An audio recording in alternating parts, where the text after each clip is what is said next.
Today, I want us to start this conversation by watching this clip together. God. Oh my God! Record. Wow. Wananutiwa chini. What the hell? This is not okay. There you go. That's a clip from yesterday's activities, and this one was filmed by people in their neighborhood, and they are watching as these policemen drag this innocent civilian, dragging him like an animal. And I know this is not an easier clip to watch, and I know right now the nation is divided, because if you're watching this clip and your mother back at home and your son is not around, you are definitely worried and you are wishing so bad that your son comes back to you safe and sound. And this has not been the case for some of the people in this country, Akina Albert, Akina Boni, and also some of the people whose names we do not know. According to reports right now, 11 people lost their lives yesterday. Tens of them were injured. Some of the people are missing. And as I said, I know the nation is divided in whether do we surrender to Ruto right now, let him actually run this country the way he wants to run it until 2027, and then people can take their decision to the ballot and kick this man out of leadership, right? Or the time is now. We've already lost so many lives. I mean, we've actually lost count on the number of people we've lost in this country, right? Do we actually go harder? Because what yesterday spoke, the streets being empty and violence and chaos being taken to people's homes, what that actually communicated to the public is, all right, we can actually participate silently. We can decide it's going to be economic shutdown for a whole week. And I can imagine the amount of money we lost yesterday from businesses being closed. And you can imagine if that was to go for a whole 1 week, the damage that would do to the economy. But then there are people who feel maybe this is what we need right now.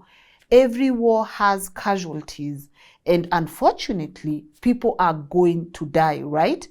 And on the other hand, you have the business community or some people in businesses who feel like, you know what, let this maandamano end. I need to provide for my family. I need to go to work. I need to cater to my family's needs. And I do not want this maandamano anymore. Actually, I don't care whether Ruto is in power for the next 20 years. I just want normalcy. I want the country to go back to how it has always been, right? So we have a lot of divided or mixed reactions around this, and you can see it in different social media platforms where people are like, okay, this maandamano just needs to end. And some people are like, actually, now let's go harder. This is what we need right now as a country. We need to do this for 5 or 6 more days, and Ruto will come from power. But before we go on with all these mixed reactions and the whole essence of playing that clip, it's to remind you, the government of Kenya under Ruto's leadership right now has monopoly of violence. I mean, look at that footage again. Let's go back to that footage again. Look at all those police officers. You mean you were scared by one innocent civilian who was not even standing upright? You are dragging him. What happened to arresting someone and walking him through the police station? But there's another clip I want to play for you where you can hear this police officer saying, niko na ruhusa ya kukuua. In short, I have permission to murder you. Because again, they are echoing the words of their boss. But before we can listen to that clip, there's a clip I have promised you guys I will play until the end of the world on this show. Let's take a look at Murkomen's clip, giving confidence to these police officers to do exactly what they want. And then we listen in to this police officer executing what Murkomen urged him to do. Let's take a look. Na tumeambia polisi, mtu yoyote mwenye atakaribia police station, piga yeye risasi.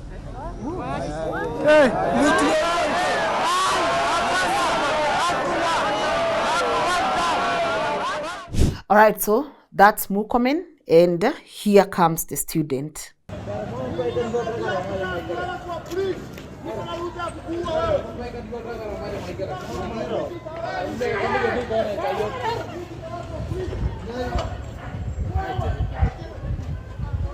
Fanya watu wenu waanze kulia ukifanya wapigana serikali.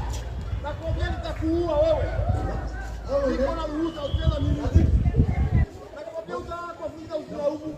All right, so the words are utalala kwa fridge na usinilaumu, niko na ruhusa ya kukuua, etc, etc. So this is a student taking the lesson and acting on that specific lesson from the teacher, who is Murkomen, right? But I want us also to go back one more time to the initial protests, because right now I can tell you for free, not only have the protests been infiltrated, but someone has decided this is the advantage we have to make sure that come 2027, we will still hold on to this power. This is actually a perfect opportunity for politicians to divide and rule this nation. So when you see people divided on whether we should continue, maybe number one, it's because some people have already identified and some people have already come to the realization that the politicians have seen a loophole in all this, and they are going to kill as many Kenyans as possible to make sure they remain in power come 2027. And then there are people who still remember why they started in the first place. There are young men and women in this country. There are Gen Zs who still remember 2024, why they started in the first place. And they still want to go hard and hard and hard. And they have it in them, the strength to even fight goons no matter what, right? But take a look at some of these clips from 2024, when the young men and women are saying, we are peaceful, Ruto must go, we are peaceful, right? Let's first listen in to these clips, and then you guys can see the distinction between the maandamano of 2024 and the present maandamano right now. Let's take a look at different clips from 2024.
All right, before we can play you other clips from 2025, we have to remember why the protest started in the first place.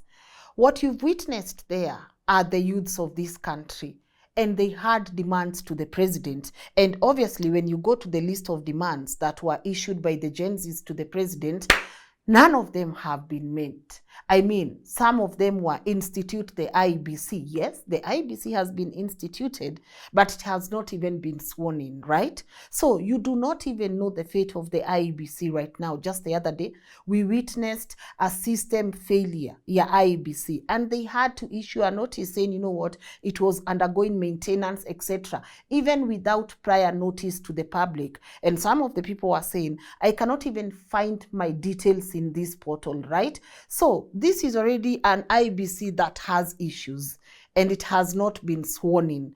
Some of the other demands were end corruption. I mean, tell me how this government has ended corruption, because I want to know. I really want to know, just like you, I want to know. Another set of demand was end extrajudicial killings in this country, reduce housing levy, go back to the demands of the Gen Zs of 2024. These are youths in this country who are desperate to save this nation. So when we go back to the first clip that we watched, you can see people being dragged by police officers. And I'm imagining, if I'm a parent and I'm watching that, not only am I scared of my child, but I'm also experiencing inner guilt, because I know for sure our children are fighting for what we failed to do as millennials, the boomers, and the previous generation. That's a fact. So even as a parent, sometimes you do not know what to tell your child, because if you are living in a house where as a parent you have educated your children, say 3 of them, you've given them your all, you've taken them to schools, you've sacrificed, yani you've given these children your all, and now they know for sure, I don't have hopes, right? Because the reason why the youths marched last year was because of unemployment as well. And I want to play this clip from the former president Uhuru Kenyatta. And I'm not playing this because I support him, because he's also part of the problem. He knew how to sweet talk the public, but he did not act on these things that he used to talk about. But he defined the danger in not listening to our youths. And this was actually almost 5 years ago when this happened. So I want us to be able to play that clip so that you can hear from your president, who actually knew the issues but did absolutely nothing about it, right? He knew what the problem was. And this is the problem. This is actually, leave the tribal politics alone, leave this divide and rule method that this government is trying to, and the fear they are trying to instill in the public. Let's listen in to Uhuru Kenyatta, because I'm pretty sure even Ruto right now knows that if he doesn't deal with the issues facing the youths, especially employment, Kenya will never be the same again. Let's listen in to this guy. He had the chance to change this, but as always, they decided, let's just talk about it and do nothing about it as well. But let's listen in. The second big problem we have is our young people. Again, let us not cheat ourselves. It is our young people. We have a youth bulge that, if not properly handled, can be a time bomb that can blow this country to pieces.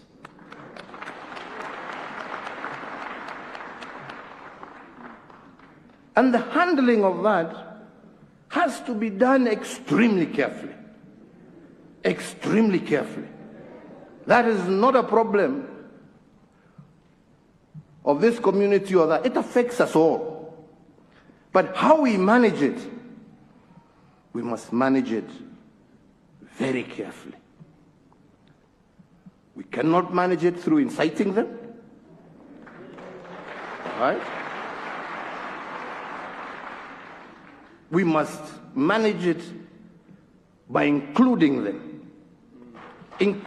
in our decision-making processes. And that is why I said in Kisii during the Mashujaa Day celebrations, if we are to deal with our youth problem, we must deal with our economy. And there is no country in the world that has ever developed on a 5-year cycle of politics. You can never develop on a 5-year cycle. And if you cannot develop your economy, how do you create the jobs? If every cycle you spend 1 whole year, and in this case, in our case, it's 2 years, before the election campaigning, then you spend another 2 years after the election campaign trying to sort out the political mess. Umebaki na mwaka moja ya kufanya kazi. Uchumi kweli tutapanua? Wenzangu, vijana kweli tutawapatia kazi? Yeah? Na ndipo niliwaambia juzi wakati tulikuwa tumeenda kuanzisha mradi wa hawa vijana, na nikawaambia, my friends, be very careful. It is very exciting and it is very sweet. But we must stop this culture of use and dispose of our young people, and instead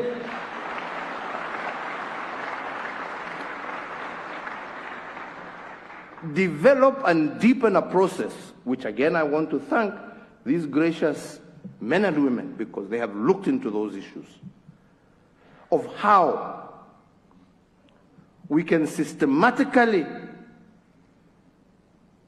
and in a very clear and thought out manner enable our young people, who are our future, to be a productive part of Kenyan society. And nobody can do that. I can't do it alone. We must be together, and we must engage in that conversation together. Now, according to this statement by our former president, Uhuru Kenyatta, these people already knew we have a youth problem in this country. I mean, the president right now was this man's vice president back then. So they already knew no matter what happens, the youth problem in this country is a ticking time bomb. And that's exactly what happened last year. The youth decided, you know what, enough is enough.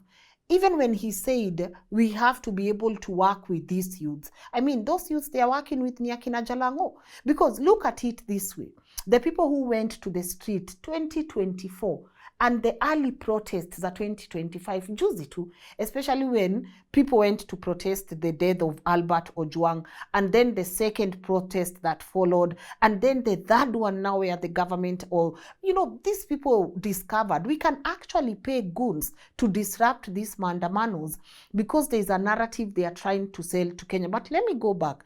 That is why the Gen Zs went to the streets, because, you know, they said enough is enough. We have issues. And the difference between these young people, and we've spoken about it, and our parents, me included, the millennials, the boomers, it's because these people don't understand any other language. I mean, why are we having a dialogue on how to curb corruption? I mean, you are the president.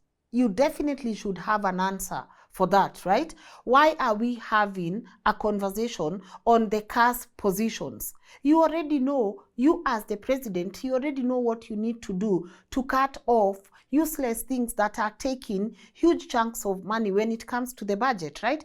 But instead of providing the solutions to this youth problem, these politicians have decided, you know what, this is the best place for us to insert all the nonsense that we've been carrying all along. I mean, look at Esther Passaris. In an interview at Hot 96, she found a way to insert family planning in a conversation as part of the solution towards having so many youths in this country. I mean, this is a woman rep. Instead of tabling important motions in parliament, this person goes to table nonsense on how to make sure that, you know, VIP places in this country are protected against protesters. She finds a way to talk about family planning as if we need to actually, you know, I don't know. It's like we need to find a way first to deal with these people, and it includes making sure that they are not being born. Let's listen in so that you guys can see how she actually inserted family planning, even though one of the Gen Z's demands to the president was not family planning. I did not see the Gen Zs talk about family planning. So why does Esther Passaris think that we cannot actually cater to the population that we have right now? Instead of these people creating jobs, you know, I'm going to play you that clip in a bit, but instead of these people finding way to create employment in this country, finding way to integrate young people, their ideas, we're in a tech phase right now. Why do you have to keep talking to people about things that no longer serve them, right? You saw the president the other day in London. All those things that he was talking about, you would think this person lives in a completely different world. But as I was saying, one of the Gen Z's demand to the government was not family planning or show us how not to be born anymore.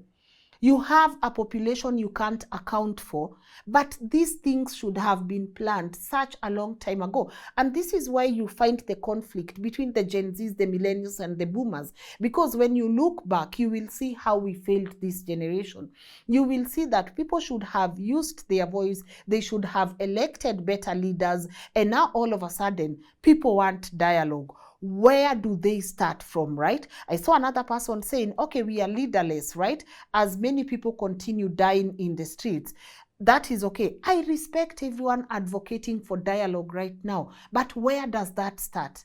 Where does that start? If your leaders think part of the problem in this country is family planning, not our inability to create employment in this country, we need to actually start giving young women doses of pills left, right, and center to make sure they don't give birth anymore. Pasaris has had all the children she could, right? Instead of thinking, how can we be able to create meaningful conversations around this topic, she finds a way to utter nonsense. Every time she's on a microphone, she finds a way to utter complete nonsensical things instead of telling us what the solutions are. But let's listen in. So I cannot predict the future. The future is in God's hands. What I can say is if William Samoei Ruto wants to be president in 2027, then he has to deliver on the mandate that the people expect. And he has to have dialogue with the Gen Zs. And we have to address the issues that have been raised, which is corruption, unemployment, right? I think one big elephant in the room is family planning, which we're not doing enough of. And now we have a population that we're not able to sustain. So we also need to talk family planning because we have limited resources for every country. There you go. I wish they would have actually asked her more on family planning, because what sort of nonsense is this? And remember, this interview was conducted when she noticed that her call to table a bill in parliament that protects these zones she deems special, these zones. When she noticed this has backfired, when she noticed that people were actually calling her out, this is now the time she goes and says, William Ruto wants to be president in 2027. He has to have dialogue. Where have you been all the time? Why are you saying this after you knew very well that your statements, you've been an alibi to people like Lagat, you, especially at the heat of the moment, where do you even find the courage to say, you know what, I was with this man when he received the news. When he received the news, I also saw the shock in this man. You don't even know where you stand anymore. You don't know whether to defend this rotten regime. You don't even know which part you are in right now. But you see, her solution to the growing youth problem in this country is family planning, because we have limited resources. Limited resources. And you guys are going to build churches. You guys, you are donating money left, right, and center. What do you mean we have limited resources? Kenya does not have limited resources. Kenya is being led by people who have decided that the available resources are theirs and theirs alone.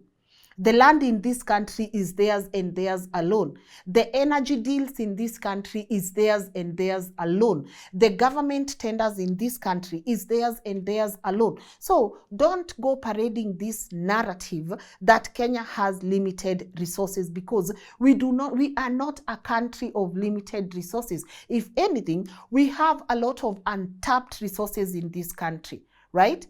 Let's start there. But even the youths are not receiving the help that they deserve. I mean, if to open a company right now for a young person is so difficult, they have zero to no government support. Last time, when we were talking about the president's trip in London, we addressed the irony of saying you are going to support 2.5 million youths in digital platforms, 500 people in tech, startups, etc., etc.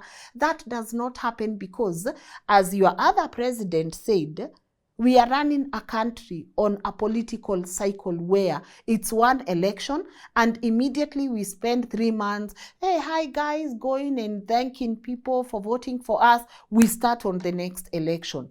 Why are we talking about the election of 2027? Why? I mean, even if Ruto right now would sit down with people and have a conversation on corruption, people would not even take him seriously because it's a bit too late. It's a bit too late. But back on the conversation of the day, because I really want us to have a healthy discussion on the comment section. Which way forward? And for me, the first thing that I have to acknowledge is that people have very mixed reactions on this. But I really would love to hear your views on where do we go from here, right? Because even if we say dialogue, why are you going to have a dialogue with someone who has been told by the majority of people in this country, we do not want you to lead us anymore. We actually don't want you as our president anymore, right?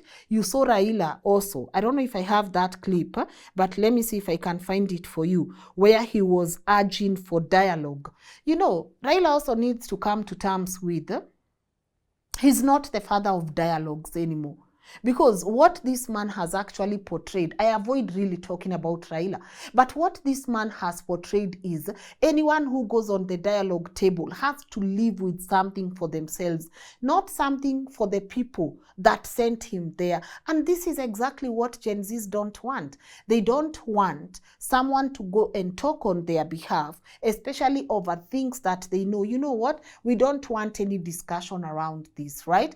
But I also get the people who are saying, okay, let's have a conversation. Either ways, we are gonna need some people to start talking to each other.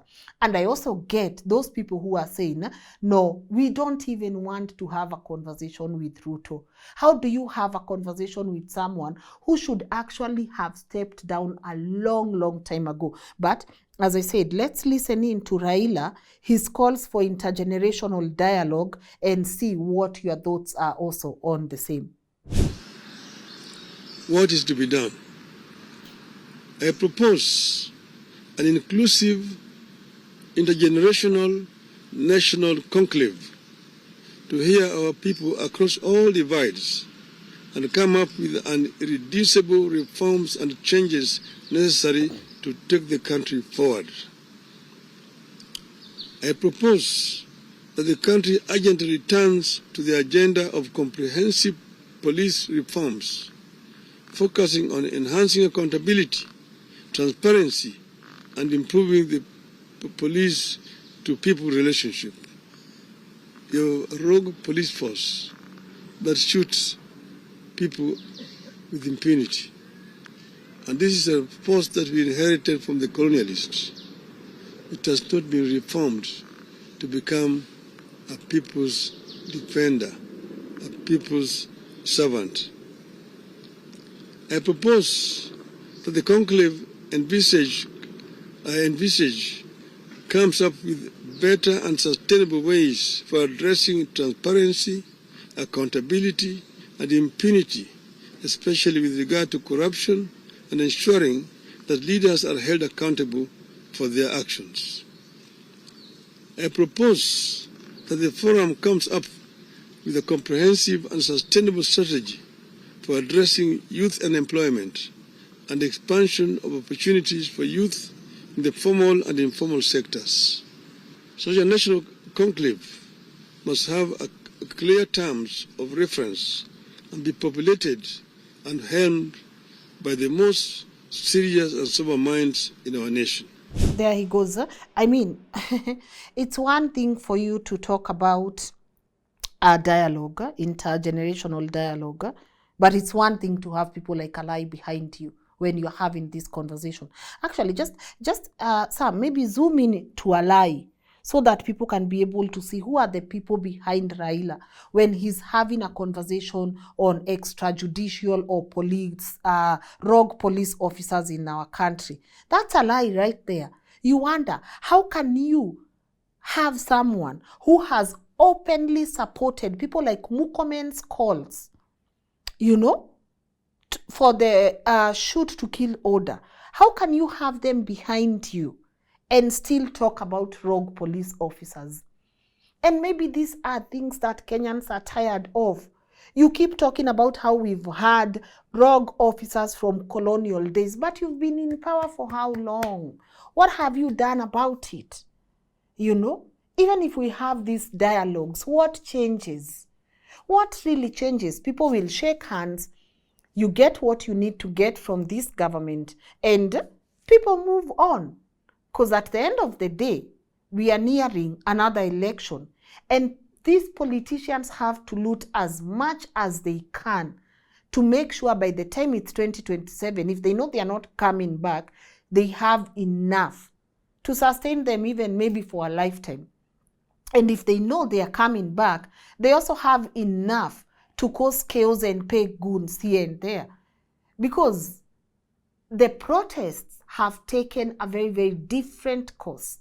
And I know right now, if you have not been in the field, and I've always advocated for people to be honest about the mandamanos, you know very well we have two different groups of people in those mandamanos. The genuine people and the ones who have been paid to cause chaos. And my heart is with everyone who feels differently in this matter. The ones who feel like, you know what, this man will not have any more of our children's blood. I'm with you. To the women who are saying, do not kill our children anymore, I'm with you. To the ones who feel like, Lynn, this is the only shot we had, I'm also with you. To the ones who don't even know what to do, I'm also with you. And I would really love to hear your thoughts on the comment section, because we need to start having a different conversation. We need to ask ourselves, where do we go from here? Right? We really need to start having these hard conversations, because deep down, I know these politicians are not sleeping because they are strategizing on how to use these particular moments to make sure that you guys suffer, to make sure that our country is left in chaos, to make sure that they call the protesters goons, even when they know for sure we've paid these goons to cause chaos in our country.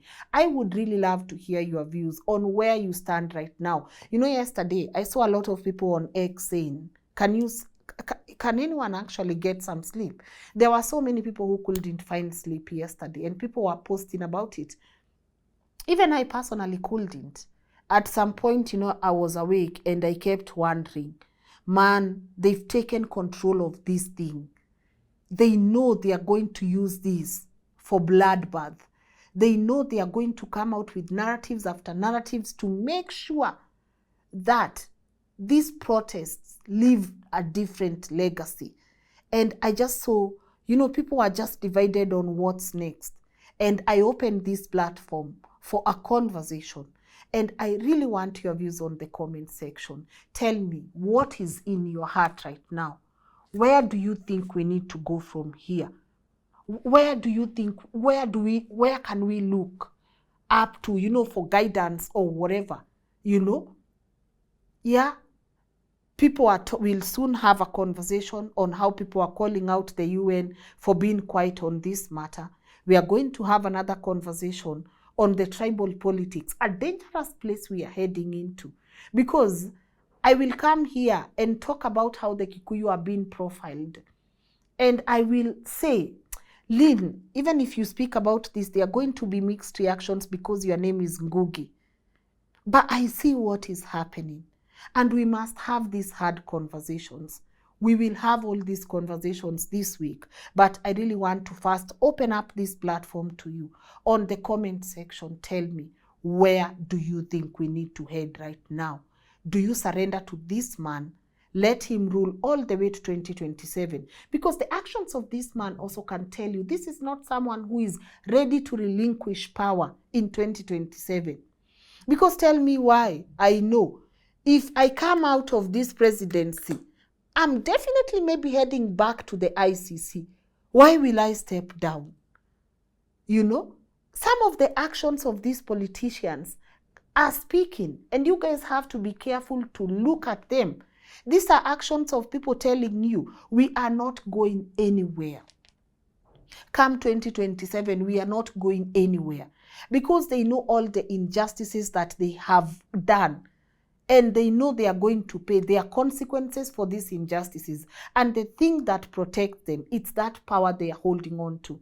So this can also tell you that these people are not going anywhere. So let me know. I don't want to expand this anymore, but let me know what your thoughts are and where do we genuinely go from here. I'll go through your comments. Definitely even tomorrow when we are having a conversation, I'm going to start with some of your comments. No matter what your views are, please guys, also in the comment section, let's be respectful, because we cannot ask for a society where we feel like our opinion is the only thing that matters. Let's give people space to brainstorm on the comment section, and then let's start finding solutions from there, because either ways, our country has gone to the dogs, and we have to be able to know how do we get our country back, okay? So leave your thoughts on the comment section and let me know where now do we go from here, okay? Genuinely, where do we go from here? I see you guys tomorrow. Bye.